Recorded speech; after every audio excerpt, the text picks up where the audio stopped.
Malgré la série d'événements à faible probabilité et impact élevé qui ont frappé l'économie globale en 2011, les marchés financiers ont continué à croître joyeusement jusqu'à il y a à peu près un mois. L'année a débuté avec une augmentation des prix de la nourriture, du pétrole et autres matières premières, faisant apparaître le spectre d'une inflation élevée. Ensuite, des troubles gigantesques ont éclaté au Moyen-Orient, poussant encore à la hausse les prix pétroliers. Après cela est survenu le terrible tremblement de terre japonais, qui a causé de graves dégâts à l'économie du pays ainsi qu'aux chaînes d'approvisionnement global. Enfin, la Grèce, l'Irlande et le Portugal ont perdu l'accès aux marchés financiers et ont eu besoin de plans de sauvetage du Fonds monétaire international et de l'Union européenne. Pourtant, ce n'était pas encore la fin. Le plan A échoué bien que la Grèce ait été renflouée il y a un an. Il est à présent clair que le plan a échoué. La Grèce aura besoin d'un nouveau sauvetage officiel, ou par les créanciers privés, une possibilité qui génère actuellement de fortes tensions entre les décideurs politiques européens. Dernièrement, des doutes concernant les déficits budgétaires insoutenables des États-Unis ont également provoqué leur lot de querelles politiques,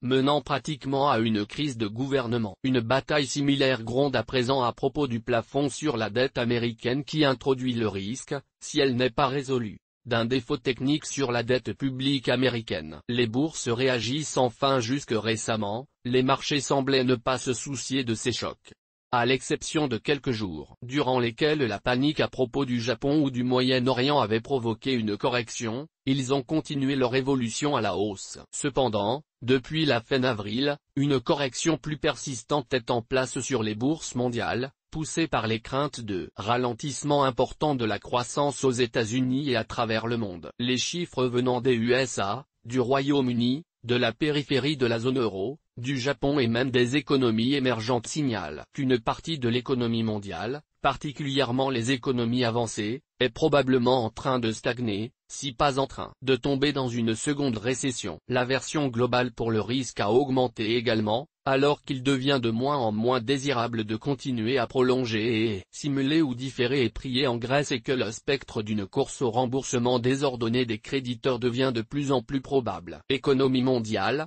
passage à vide ou dépression persistante? Les plus optimistes sont d'avis que l'économie mondiale connaît seulement un moment passager de ralenti. Les entreprises et consommateurs ont réagi au choc de cette année en ralentissant temporairement leur consommation, dépensant capital et création d'emplois. Pour autant que les chocs ne s'aggravent pas, et quand certains auront diminué en importance, la confiance et la croissance reviendront dans le courant de la seconde moitié de l'année, et les bourses repartiront à la hausse. Cependant, il y a de bonnes raisons de penser que nous connaissons une dépression plus persistante. Premièrement, les problèmes de la périphérie de la zone euro sont dans certains cas de vrais problèmes d'insolvabilité, et non pas d'illiquidité. Des dettes et déficits publics et privés élevés et en augmentation, des systèmes financiers endommagés qui ont besoin d'être nettoyés et recapitalisés. D'énormes pertes de compétitivité. Une absence de croissance économique et un taux de chômage en augmentation. Il n'est aujourd'hui plus possible de nier le fait que les dettes publiques ou privées en Grèce, en Irlande et au Portugal devront être restructurées. Deuxièmement, les facteurs à la base du ralentissement de la croissance aux USA sont chroniques. Il s'agit du désendettement lent mais persistant des secteurs publics et privés, l'augmentation des prix pétroliers, la faible création d'emplois, une nouvelle récession du marché immobilier, d'importants problèmes budgétaires au niveau des États et au niveau local, ainsi que des niveaux de dette et de déficit insoutenables au niveau fédéral. Troisièmement, au Royaume-Uni, la croissance économique moyenne a été nulle au cours des 2 derniers trimestres, à cause de l'application d'une politique d'austérité budgétaire au moment où une augmentation de l'inflation empêche la Banque d'Angleterre de pratiquer une politique monétaire expansive. En fait, l'inflation forcera peut-être même la banque à augmenter les taux d'intérêt d'ici à l'automne. Enfin, le Japon est déjà en train de retomber en récession à cause du tremblement de terre.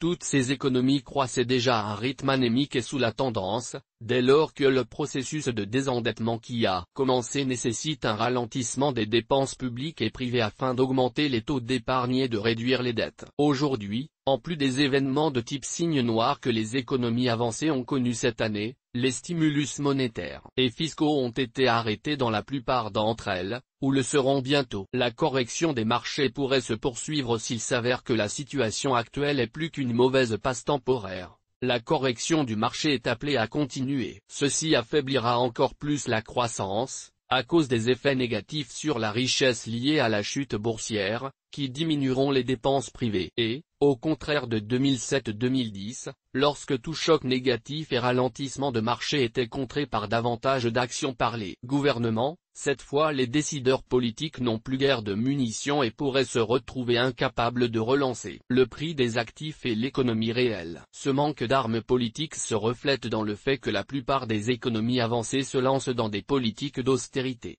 en vue d'éviter une catastrophe fiscale à venir. La dette publique est déjà élevée, et beaucoup d'obligations souveraines sont en difficulté, de telle sorte que la capacité des gouvernements à sauver leurs banques via plus de renflouement, garantie et de prise en quarantaine des avoirs suspects est fortement contrainte. Une nouvelle tranche de ce qu'on a appelé quantitative easing par les autorités monétaires n'aura probablement pas lieu du fait de l'inflation qui augmente, bien que lentement, dans la plupart des économies avancées. Si les derniers chiffres économiques mondiaux reflètent quelque chose de plus sérieux qu'une baisse momentanée, et les marchés et économies continuent à ralentir, les décideurs politiques pourraient bien se retrouver les mains vides. Si cela devait arriver, le risque de stagnation ou carrément d'une double récession augmenterait fortement dans beaucoup d'économies avancées. Nouriel Roubini Project Syndicate. Nouriel Roubini est président de Roubini Global Economics, professeur d'économie à la Stern School of Business de New